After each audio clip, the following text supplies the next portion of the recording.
All right, thank you, Simon, and Vina for your talk prior to Simon's. So at 2 o'clock, I'm going to speak in a little bit more detail about the Psy-ShareD resource and how it works, and go through some of the practicalities about using it. But before then, I'd like to introduce Dr. Lucia Franco.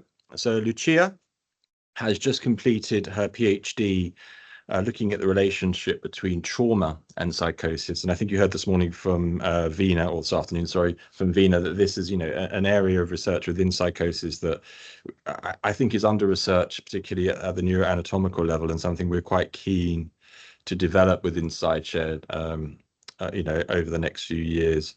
So Lucia is also, as well as being an academic, is someone with lived experience of schizophrenia. And I think it's important, particularly for the younger researchers, well, I think for all of us, but, the younger researchers, junior researchers that are in this meeting, not to lose sight of why we do this research. I think sometimes that's quite easy to do. I've been guilty of that myself. So we've asked Lucia to come along and just talk for 5 or 10 minutes about her perspective on psychosis research, and maybe she'll say a few words about Psy-ShareD as well. So I'll stop talking and hand over to Lucia. Lucia, are you there? Can you? Yes. Can we hear you? Yes. So Lucia, can you please. hear me? We can. I think we can hear you fine. So yes, please. Thank you for joining. Thank you for your time today. So yeah, please go ahead. Thank you. Good morning or good afternoon, everyone. Yes, as mentioned, my position is coming from trauma.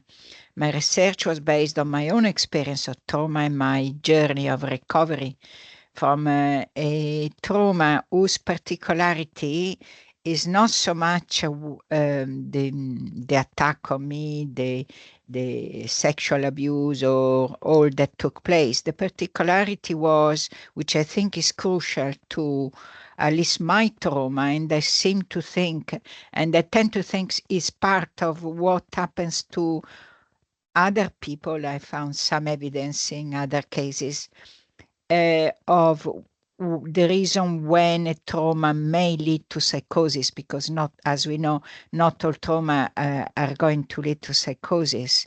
And that is when a trauma brings a person for one reason or another, maybe because of in my case, it was to do the irrationality of my attacker, somebody who attacked me, who then made me fear for my life, and who then became so agitated and reassuring me as if he didn't mean it, and in the end, when basically led me to not understand anymore what was happening.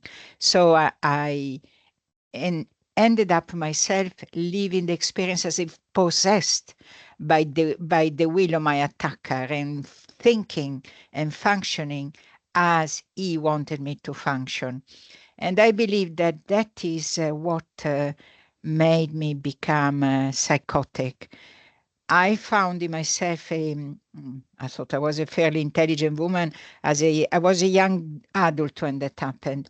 I found myself losing more and more. It was as if I was becoming stupid. I could recognize my going towards imbecility almost at one point. When I started, but that was this wrong way of thinking I had only in certain areas. Um, I now can say where the areas where the pattern of thought created by the trauma had gone wrong in my head, where I hadn't understood reality, my intelligence wasn't able to function anymore emotionally. I understand it because I use a more psychoanalytic point of view of understanding myself and others. Um, the impact of the trauma was preventing me from seeing reality, understanding reality, and continue to do so till understanding what had happened to me, resolving the trauma, has brought me nowadays to be completely free of psychotic symptoms, and to be in the process of the last remaining little bit of medication I take just for safety, well below what needed for psychosis, more as a gradual stage of stopping to take medication. So I've used medication over the years, having tried several attempts, more as a help. But I found that the medication at high dosages was preventing me from getting in touch with what really was the thought underneath. So medication, I found something I could use to help myself to face what was frightening me gradually, as opposed to medication solving my problem. In my experience, medication could help, but it didn't cure me ever. But mediating my emotion, it allowed me to face the thoughts gradually and gradually resolve what had led to my psychosis. So my trauma was at the age of 20, and I've researched on other two published cases, that of René and Marie Cardinal, who suffer different forms of psychosis. René, that's how she published, the name under which she published. Psychosis was very severe. I would say floridly psychotic a lot of the time, and she had almost totally lost her ability to take care of herself, and reason almost so overtaken was her by her symptoms. And her trauma was as a child, started very early in life. Equally, Renee, the trauma was different, but also was in childhood. I recognize a different way of reacting, because cognitively, except in the area where the trauma had affected me, my cognition had remained intact. Whereas both these women, especially Renee, whose damage had been, psychological damage had been much more severe, was cognitively at certain points really struggling to function. Marie Cardinal, instead, again a published case, her condition was only a slight psychosis. It could be causing neurosis rather than psychosis for certain aspects, but there were psychotic symptoms.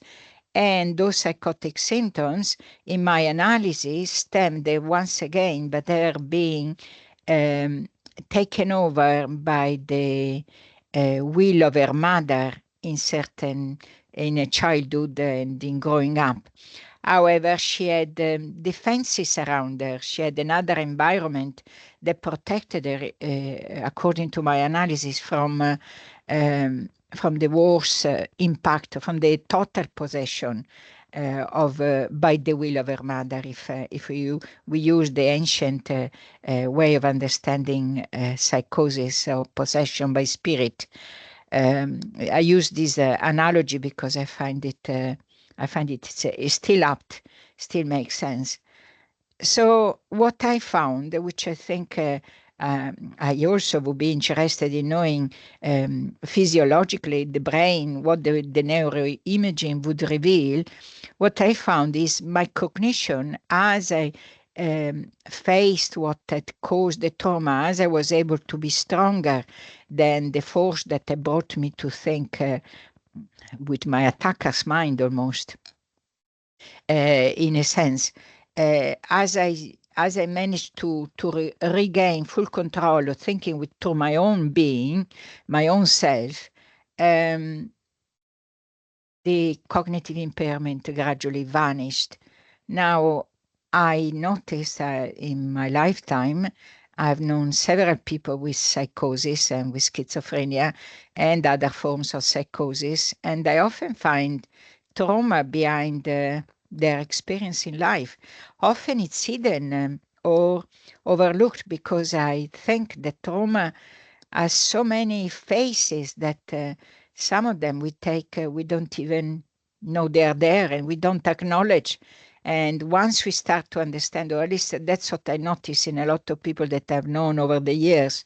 So I personally think that each trauma is unique, and each trauma would affect slightly different. I don't know what correspondence there would be in an MRI research, but I am convinced there must be a correspondence. In fact, even some observation noticing people changing physically as they improve or as they get worse. So I think this research will be very interesting, collecting all data and finding what may be common to all the psychosis. Thank you. Thank you, Lucia. Can you hear me okay? I'm not use all these microphone buttons and camera buttons and everything. I always check that people can hear me and see me. Thank you. That's wonderful. Insight in provided in a very short space of time. So I'm just wondering then,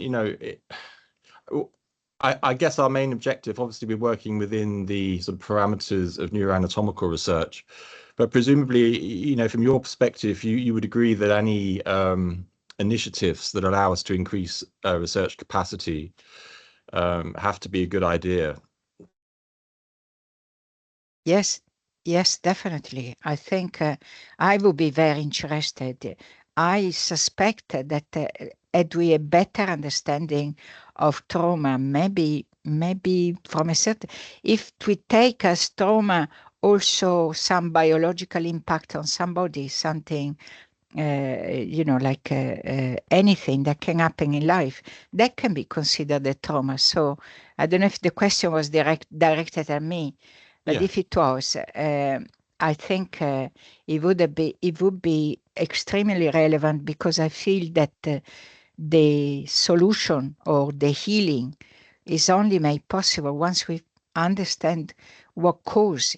Allowing each uniqueness, we need to understand what causes it. Otherwise, we are stuck in a difficult place. Well, of course, I think some of the more recent neuroimaging studies that are sort of being published are suggesting that, again, at a neuroanatomical level, which is obviously the constraint currently of Psy-ShareD, that there are 2 or maybe 3 different neuroanatomical signatures of psychosis. I think what we don't really understand yet, or at least to my knowledge, is what the etiological pathways might be to those different neural signatures. So I think there's lots of research to be done in this area, and hopefully the resource that we're trying to generate can have scans across different subgroups and have linked clinical data that would allow these types of analyses to be conducted. Lucia, I just want to say thank you again for your time. As I said just before you spoke, it's invaluable to have the perspective of a person with lived experience of the illness.